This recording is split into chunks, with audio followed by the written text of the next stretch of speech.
Names island. इस कहानी की शुरुआत में 11 साल की एक लड़की नियम को दिखाया जाता है जो आइलैंड पर घूम रही होती है और इसके बाद वह पानी के अंदर जाती है जहां पर हमें दिखाया जाता है कि पानी में रहने वाले जितने भी जीव हैं वह सब के सब नीम के दोस्त हैं। निमित्त साइलेंट पर अपने पिता के साथ रहती है जो कि एक बाल रजिस्टर है। दरअसल नीम की मॉम की अब मृत्यु हो चुकी है। नीम के पिता ने उसे बताया था कि उसकी मॉम एक एक्सप्लोरर थी और एक बार जब वह समंदर की यात्रा कर रही थी तभी उसके सामने ब्लू व्हेल आ गई। अल्क्योनियम की मॉम को नुकसान नहीं पहुंचाना चाहती थी लेकिन तभी वहां पर एक और सिर्फ आ गया जिससे ब्लू व्हेल को गुस्सा आया और वह नीम की मॉम के सिर्फ को नीम की मॉम के साथ ही निकल गई। जिसके बाद नीम के पिता नीम को लेकर साइलेंट पर आ गए। नीम के पिता नीम के लिए यहाँ पर बहुत सारी कहानियों की किताबें भी लाए होते हैं जो पढ़ना नियम को बहुत अच्छा लगता है। आज तौर पर एलेक्स नाम के कैरेक्टर की कहानियां जिनका उनको पढ़ने के बाद उसे ऐसा लगता है कि वह भी कहानी का हिस्सा बन चुकी है। वहीं दूसरी तरफ हम एक लेडी को दिखाया जाता है जिसका नाम अले जेंड्रा है। यह वही लेखक है जो एलेक्स नाम की कैरेक्टर की कहानियां लिखनी है लेकिन इसे बाहर जाने में दुनिया से मिलने में बहुत डर लगता है। इसीलिए हमेशा यह अपने आप को कमरे के अंदर बंद रखती है। अपनी कहानी को लिखने के लिए वह इंटरनेट से बहुत सारी नॉलेज की निखरती है। उसे एक साइकोलॉजिकल बीमारी भी होती है जिसमें उसे लगता है कि वह अपने कैरेक्टर जो कि उसके किताब का कैरेक्टर है जिसका नाम एलेक्स है उससे हमेशा बात करती रहती है। और अब वह अपनी कहानी में यह दिखाना चाहती है कि इलेक्ट्रिक ज्वालामुखी में फंस चुका है और उसे उस ज्वालामुखी से मुश्किलों का सामना करके बाहर निकलना है लेकिन उसे कुछ भी समझ नहीं आ रहा हूं ताकि वह इस कहानी को पूरा कैसे करें। वह इंटरनेट पर ज्वालामुखी की फोटोज देखनी है और तभी उसे इंटरनेट पर एक फोटो दिख जाती है जिसमें ज्वालामुखी है और यह वही आइलैंड होता है जिस पर नीम और उसके पिता जैक रहते हैं। इन दोनों ने इस फोटो को अपलोड किया होता है। ईमेल आईडी यहाँ पर होती है वही जो दिखाया जाता है जो कुछ बायोलॉजिकल रिसर्च कर रहा होता है और उसी रिसर्च को बढ़ाने के लिए उसे यहाँ से 2 दिन के सफर पर जाना है। अपने साथ चलने के लिए कहता है कि मेरा बहुत जल्दी आने वाला है इसीलिए मैं आपके साथ नहीं आ सकता है कि उसके साथ आए। मुझसे कहती है कि मैं यहाँ पर रुकना होगा। ना चाहते हुए भी अपनी बेटी नींद को इसी आईडी पर छोड़कर अकेले सफर पर जाना पड़ता है। अकेली है। रात को वह अपने पिता के कंप्यूटर के पास जाती है। वह देखती है कि उसके पिता को एक मिलाया है और जब वह मेल को खोलती है तो यह मेला का होता है लेकिन अपने नाम से नहीं बल्कि के नाम से क्या होता है। और जब देखती है कि एलेक्स का मेला है तो बहुत खुश हो जाती है। उसे लगता है कि जिस कहानियां पढ़ती है उसी के किया है। इसमें लिखा है कि मुझे अपने अगले तुम्हारी मदद की जरूरत है। देखकर खुश होती है। रिप्लाई कर देती है कि हम तुम्हारी मदद करने के लिए तैयार है और जब अलेक्जेंडर का रिप्लाई मिलता है तो बहुत ज्यादा खुश हो जाती है और एक बार फिर से अपनी कहानी लिखना शुरू कर देती है। और तभी उसकी कहानी का क्या रेट है जिसका नाम है उसके सामने आकर बैठ जाता है। बातें करना शुरू कर देती है। यह सिर्फ उसकी कल्पना है जो उसके सामने बैठी हुई है। यहाँ पर हम एक चीज और दिखाई जाती है कि उसकी कल्पना जो कि एलेक्स है उसकी शक्ल हूबहू मिलती है। वहीं को दिखाया जाता है जो सैटेलाइट को कॉल करती है कि मैंने बहुत सारे अंडे दिए हैं भी खत्म हो चुका होता है। वह कहता है कि कल सुबह तक मैं घर पहुंच जाऊंगा। पूरी तरह से फंस चुका है। साथ ही नियम को दिखाया जाता है जो इतने बड़े तूफान की वजह से बुरी तरह से डर चुकी होती है। किसी तरह से रात बीत जाती है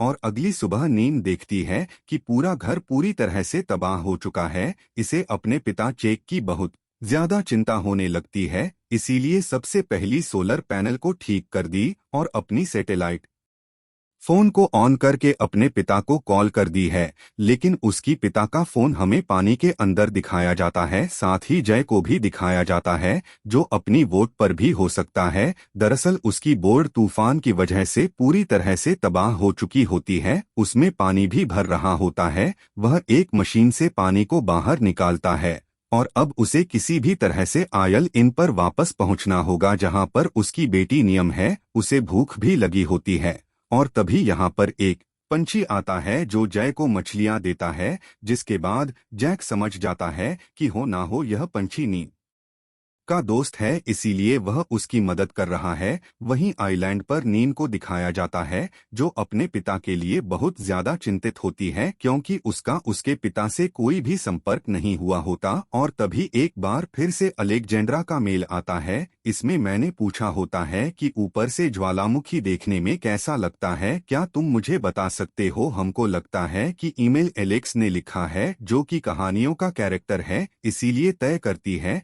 कि उस ज्वालामुखी को ऊपर से देखने के लिए जाएगी और उसके अगले दिन किसी तरह से ज्वालामुखी के टॉप तक पहुंच जाती है। और जब ऊपर से देखती है तो यह कोई धड़कता हुआ ज्वालामुखी नहीं होता, ज्वालामुखी होता है। यह देखने के बाद वापस नीचे उतर नहीं रखती, लेकिन तभी उसका पैर फिसल जाता है और उसके पैर पर चोट भी लग जाती है। घर वापस आने के बाद में मेल से सारी की सारी बातें अलेक्जेंडर को बताती है और साथ ही यह भी बताती है कि मुझे और मेरे पिता को एडवेंचर बहुत ज्यादा पसंद है।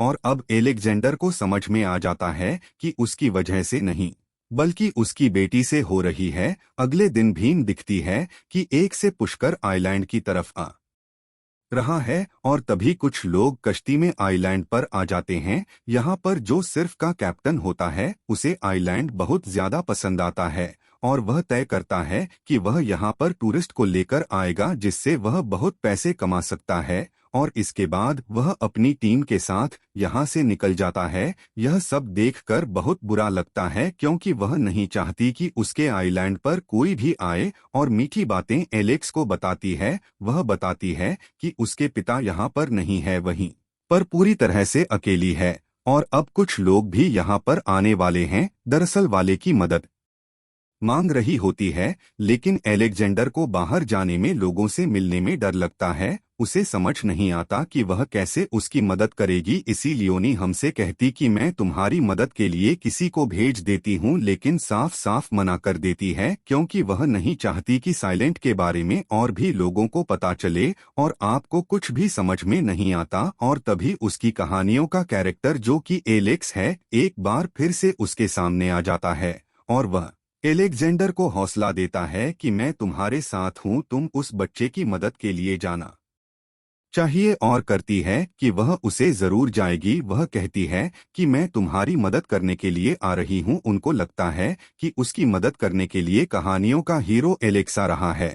और अब अलेक्जेंड्रा अपने घर से नीम के आइलैंड की तरफ निकल पड़ती है। वहीं देखती है कि शिव से बहुत सारे लोग उसी के आइलैंड की तरफ आ रहे हैं और बहुत जल्दी वह लोग जो यहाँ पर एडवेंचर के लिए आए हैं वह सब के सब आइलैंड पर पहुँच जाते हैं। देखकर बहुत खुश होता है। हमको लगता है कि यह आइलैंड उसका है और दूसरा यह कि वह इन सभी लोगों को बुरा इंसान समझ रही होती है। और तभी उन्हीं में से एक छोटा बच्चा नीम को देख नीम पेड़ के ऊपर से उसके ऊपर एक छिपकली गिरा देती है, जिससे वह बहुत ज्यादा डर जाता है। और नीम यह देखकर सभी के ऊपर यहाँ पर छिपकली अगर आती है जिससे सब के सब डर जाते हैं, लेकिन फिर भी वही साइलेंट को छोड़कर नहीं जाते, जिसके बाद में ऊपर ज्वालामुखी तक पहुंच जाती है जहां पर वो ज्वालामुखी के अंदर धुआं पर यूज करती है। और जब ज्वालामुखी से धुआं निकलते हुए सभी लोग देखते हैं तो सब के सब डर जाते हैं। उन्हें लगता है कि ज्वालामुखी फटने वाला है, इसीलिए सब के सब अपनी नाव की तरफ भागने लगते हैं। नीम वापस नीचे आ जाती है और एक बार फिर से उसे वही लड़का मिलता है जिसने पहले भी उसे देखा था और उनको बताता है कि हम सिर्फ यहाँ पर घूमने के लिए आए हैं, हम तुम्हें यही साइलेंट को नुकसान पहुँचाने के लिए नहीं आए।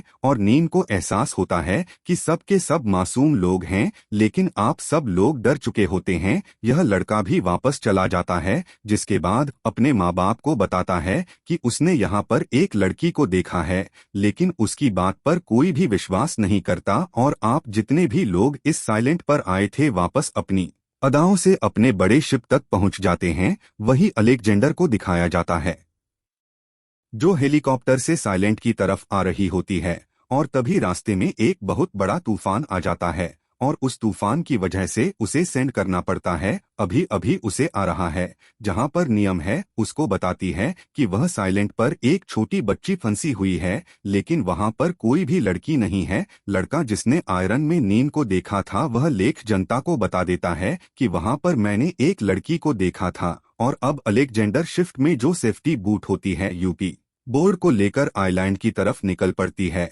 और बहुत ही भयानक तूफान आ रहा होता है।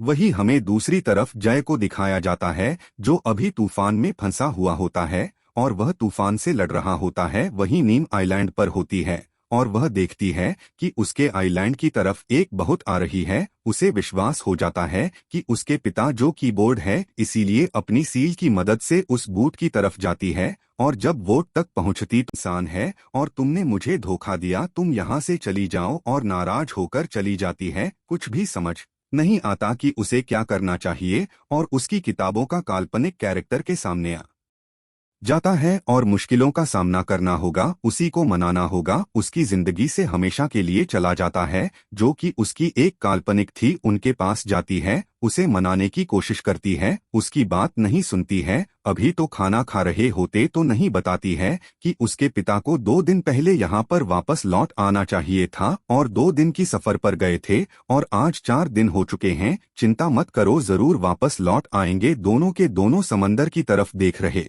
होते हैं और देखती है कि समंदर में एक छोटी सी हाथ से बनी बोट उसी की तरफ आ रही है जिस पर उसकी पिक होते हैं। वह अपने पिता के पास जाती और उनके गले से लग जाती है। यहाँ पर आ जाती है को देखकर पूरी तरह से हैरान होती है, क्योंकि उसकी काल्पनिक कहानियों का नाम है। उसकी शक्ल मिलती है, बताती है कि सारी कहानियां लिखी है और अब ही तीनों के तीनों ही साइलेंट पर रहने का फैसला कर लेते हैं। कहानी के अंत में हमें दिखाया जाता है कि तीनों के तीनों बीच पर कोकोनट बहुत से खेल रहे हैं और इस तरह से एलेक्जेंडर की जिंदगी में जो डर, जो अकेलापन था, वह हमेशा के लिए दूर हो जाता है। साथ ही नियम को एक मॉम की जो कमी थी वह उसे एलेक्जेंडर के रूप में मिल जाती है और अभी सब के सब इस आइलैंड पर बहुत खुश हैं, क्योंकि यह आइलैंड इनकी छोटी सी दुनिया है। इसी के साथ ही फिल्म की कहानी यहीं पर खत्म हो जाती है। यह फिल्म यूट्यूब में रिलीज हुई थी। IMDb रेटिंग है 1। उम्मीद करते हैं कि यह कहानी आपको पसंद आई होगी।